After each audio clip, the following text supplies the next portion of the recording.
আজকে বন্ধুরা এই রকম দেশি মুরগ নিয়ে এসেছি ভিডিও রান্নাঘরে। আজকে বানাবো এই দেশি মুরগের শুধু কষা, লাল লাল ঝাল ঝাল। আর এই রকম চিকেন কষার জন্যে মেন মশলা হলো আদা রসুন পেঁয়াজ। আমি তো আদা রসুন লঙ্কা বেটে নিয়েছি, আজকে আমি বাটা মশলা দিয়ে চিকেন কষাটা করব। চলো আমি প্রথমে পেঁয়াজটা কেটে নিই। মাংস আমি ভালো করে পরিষ্কার করে ধুয়ে নিয়েছি, এবার আমি পেঁয়াজটা কেটে নেব।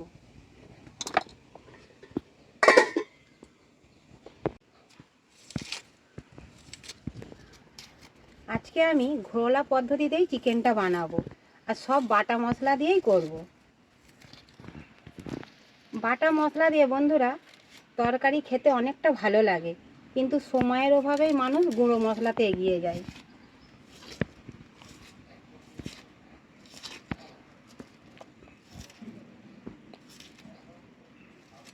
পেঁয়াজগুলো গোটা গোটা ছাড়িয়ে জলে ধুয়ে নেব, তারপরে আমি কেটে নেব।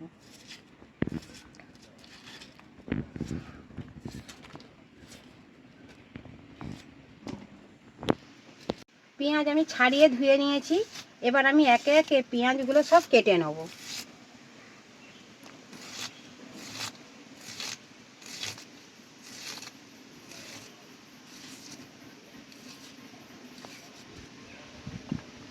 চিকেন কষার জন্যে পেঁয়াজগুলো আমি একটু মোটা মোটা লম্বা লম্বা করে কেটেছি, খুব ছোট ছোট গুঁড়ো গুঁড়ো পেঁয়াজগুলো কাটি না।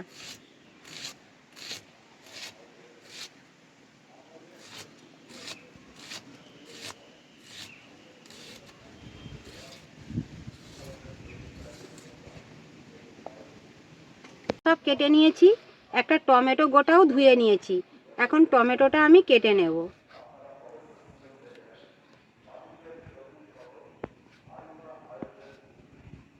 পেঁয়াজ টমেটো আমার কাটা হয়ে গেছে, এবার চিকেন কষার জন্য উনান জেলে নেব।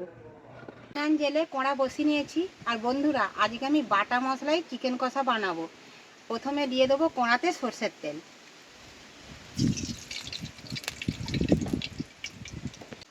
তেল ভালো করে গরম হয়ে গেছে, তেলের উপরে দিয়ে দেবো গোটা তেজপাতা, দিয়ে দেবো কেটে রাখা পেঁয়াজ।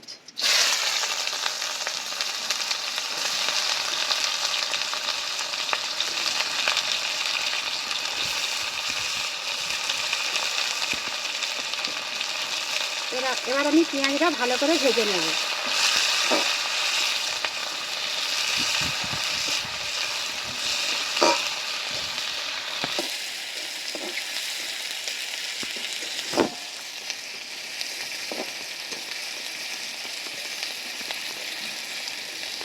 পেঁয়াজ আমার ভালোভাবে ভাজানো হয়ে গেছে, কেটে রাখা টমেটো কাঁচা লঙ্কাটাও দিয়ে দেবো।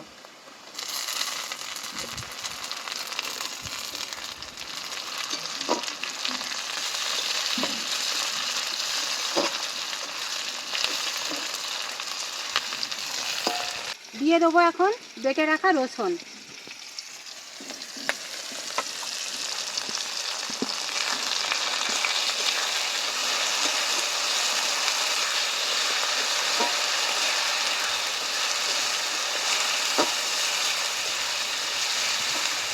পেঁয়াজ রসুন ভালোভাবে ভাজা হয়ে গেছে, রসুন থেকে কাঁচা গন্ধও চলে গেছে। এখন আমি বেটে রাখা আদা মশলার মধ্যে দিয়ে দেবো।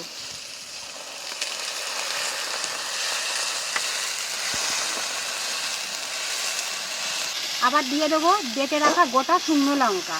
কেন আমি আজকে বাটা মশলা দিয়েই চিকেন কষাটা বানাবো, সেই জন্য সব উপকরণগুলোই আজকে আমি বেটে নিয়েছি। আর এখানে আজকে আমি কোনো কালার লঙ্কা ইউজ করি না।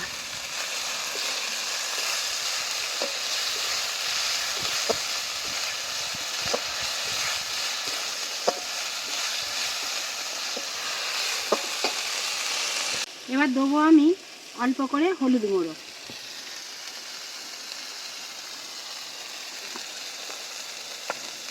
এবার আমি সব মশলাগুলো ভালোভাবে একই সাথে কষতে থাকবো।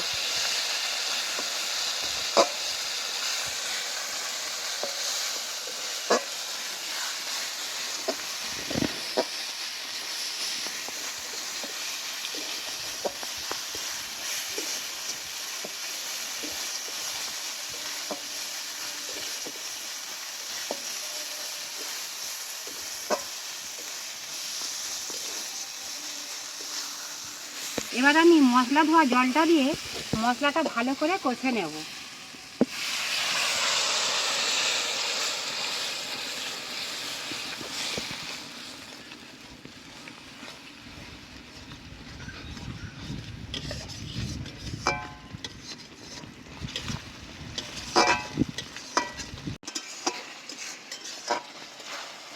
চিকেনের জন্য মশলা আমার ভালো করে কষানো হয়ে গেছে।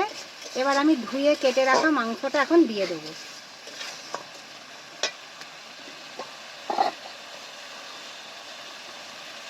আগের থেকে তো বন্ধুরা আমি বলেইছি যে ধুয়ে রেখেছি। এখন মশলার উপর দিয়ে কেটে ধুয়ে রাখা মাংসগুলো দিয়ে দেবো।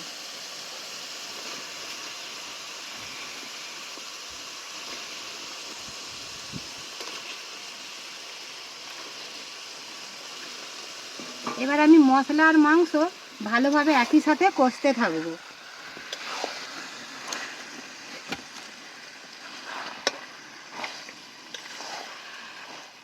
দিয়ে দেবো পরিমাণ মতো লবণ।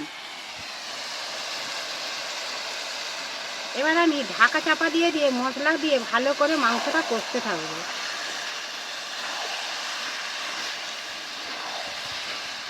যতক্ষণ না মাংস দিয়ে তেল ছেড়ে আসছে ততক্ষণই আমি কষতে থাকবো মাংসটা। এখন আমি ভালো করে ঢাকা দিয়ে দেবো।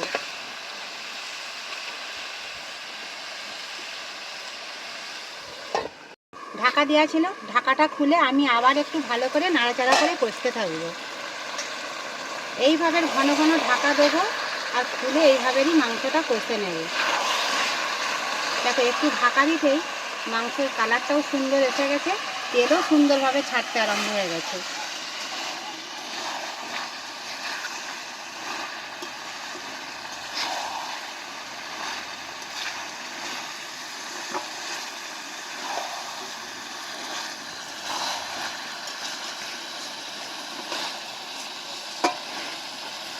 বাটা মশলার চিকেন কষা কেমন হয়েছে বন্ধুরা কমেন্টে জানাবে। আর কে কোথায় থেকে দেখছো চিকেন কষাটা সেটাও জানাবে। আর কে কে এরকম বাটা মশলায় তরকারি করতে ভালোবাসো বন্ধুরা সেটাও কমেন্টে জানাবে।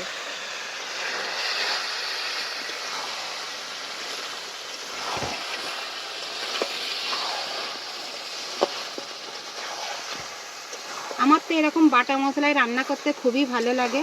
দেখো বন্ধুরা তোমরাও একবার এইভাবে বাটা মশলায় বাড়িতে চিকেন কষা বানিয়ে দেখবে, দেখতে খেতে অনেকটাই ভালো লাগে। তো আছে ঢাকা দিয়ে আমি এইভাবে কষে নিয়েছি। এখনও পর্যন্ত কিন্তু আমি চিকেন কষাটায় জল দিই না। দেখো বন্ধুরা কত সুন্দর আমার কষানো হয়ে গেছে। এবার আমি একটু জল দিয়ে আবার ভালো করে কষে নেব। তেলও ছেড়ে দিয়েছে আর সুন্দর রঙও এসে গেছে।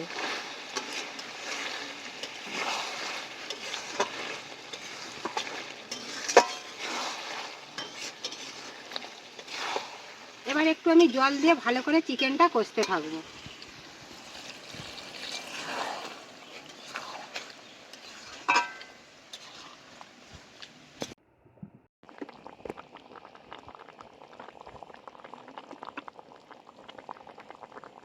চিকেন কষা আমার হয়ে গেছে। নামানোর আগে আমি ওপর দিয়ে একটু গরম মশলা গুঁড়ো দিয়ে দেবো।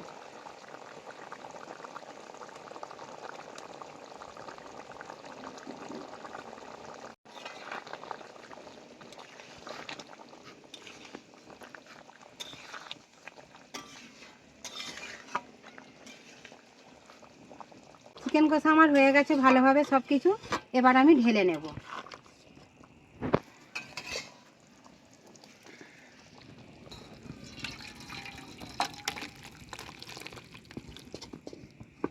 বাটা মশলার চিকেন কষা আমার রেডি হয়ে গেছে বন্ধুরা। আর তোমরাও একবার এইভাবে বাড়িতে বাটা মশলার চিকেন কষা বানাবে আর কমেন্টে জানাবে আমার বাটা মশলার চিকেন কষা কেমন হয়েছে।